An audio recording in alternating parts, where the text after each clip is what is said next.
All right then, there's Scooby. I pushed the button. I thought I hit the button on the phone, but the icon wasn't there, so I had to restart it. But I hadn't said anything yet anyways. I forgot to bring, hi sweet guy. Oh, you know what? There they are right there. I thought I put them on top of the crate. You want this one? Jolly ball.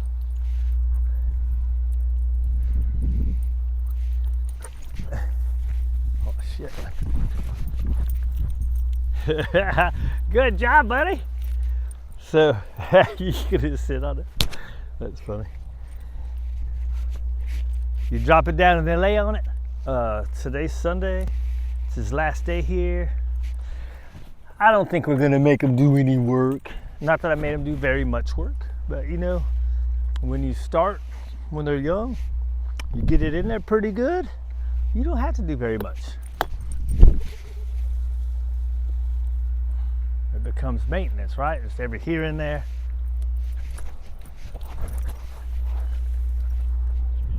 That was almost perfect. You just do it every here and there. And hey, if you forget, it's still in there. You just gotta work a little harder to drag it out. What was I gonna talk about this? Man, we got a house for sale right there. We got a duplex down at the other end coming up for rent pretty soon. There's a house down there for sale too.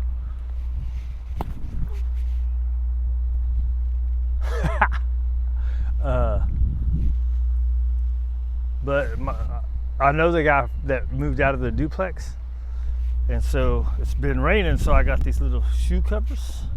I wore my rain boots earlier, changed in my tennis shoes so I could do put these little shoe covers on. But I go over there and sit down in my office, right? And it's muddy because it's under the trees. So I got to clean the mud off before I put these on.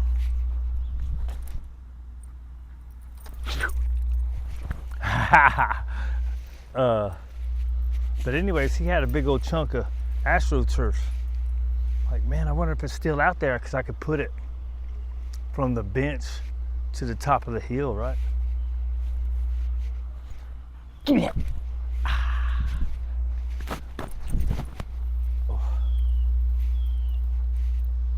Kind of weird. They kind of make you.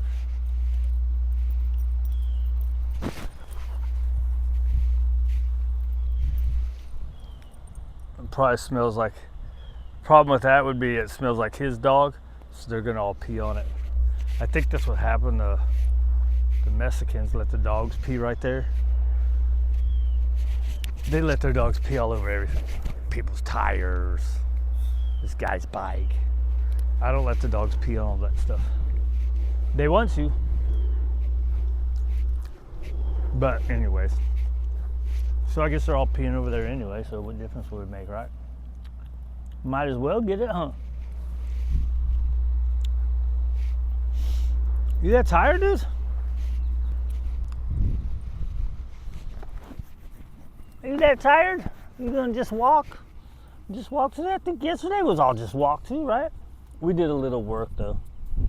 I think yesterday we did some food. Got him going with some food after he was done playing. Give me that. Oh, I got it. Ha ha ha. It's my ball now. You had it. It's yours. It's mine. It's yours. It's mine.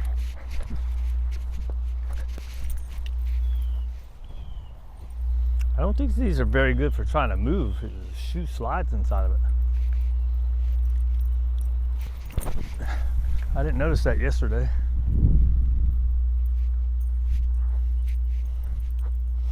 Or the other day. Laying down on a job again, huh, bro?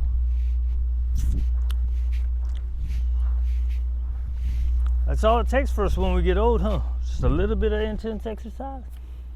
1 or 2, 3 fetches. 1 or 2 or 3 fetches. Look at that guy. Look at this guy. Are you a slacker, or is it because I let you be a slacker? If I'd keep up on it, make you run more, would you be running more?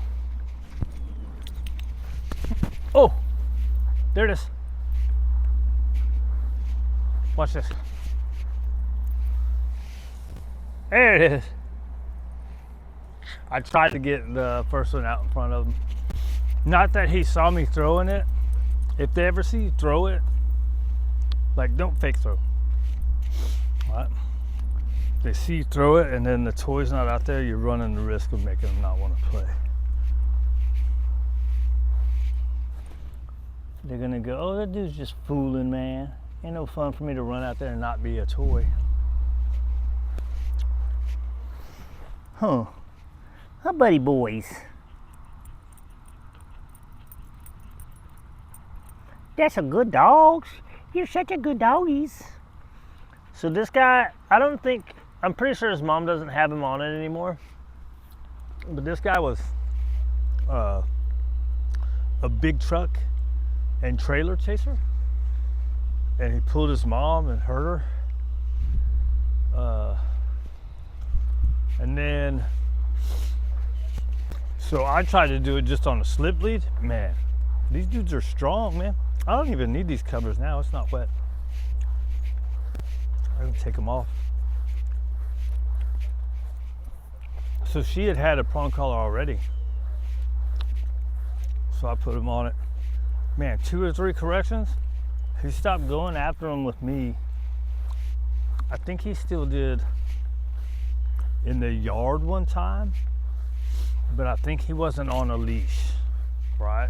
So that's gonna be different. It's like the dog I was at last night. Like, look how much calm she is already with the leash on. I'm like, yep. So the only way you're gonna prevent the dog from acting nutty, you know, is you have the leash on.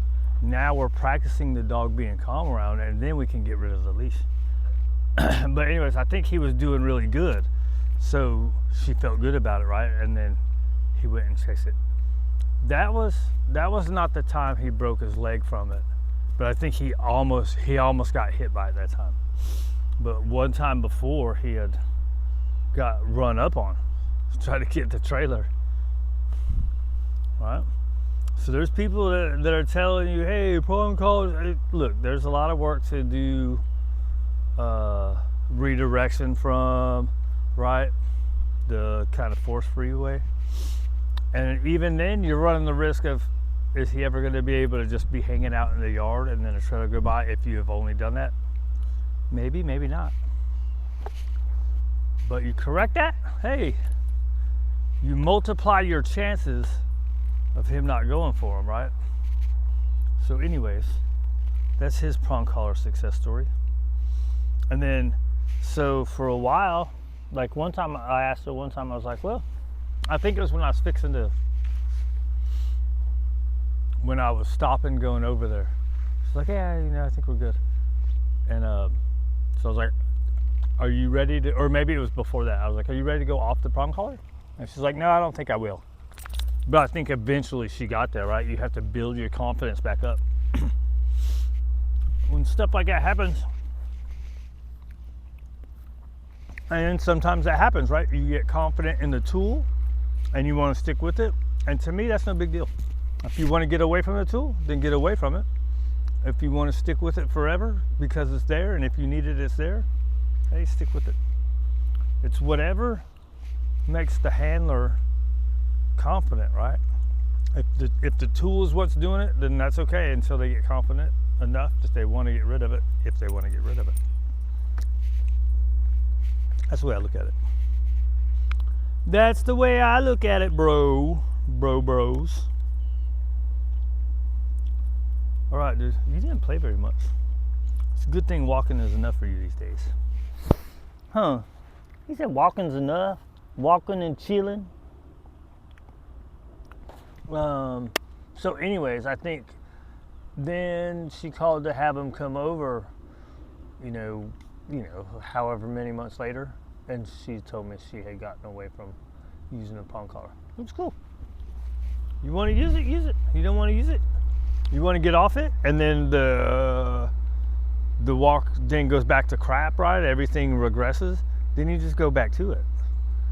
Stuff really isn't that big of a deal.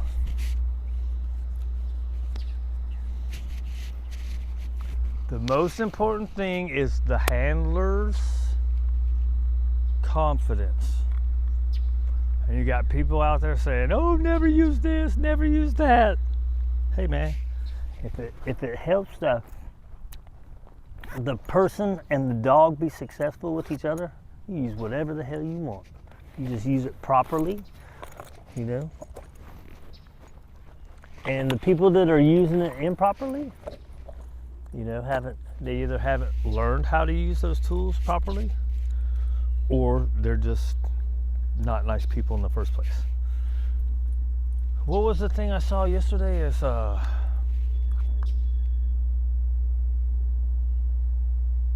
it's not the tool that shows anger, it's the person. I don't know. I can't remember now. But it was worded really well. That made sense. You know, stuff that I can't do. Talking.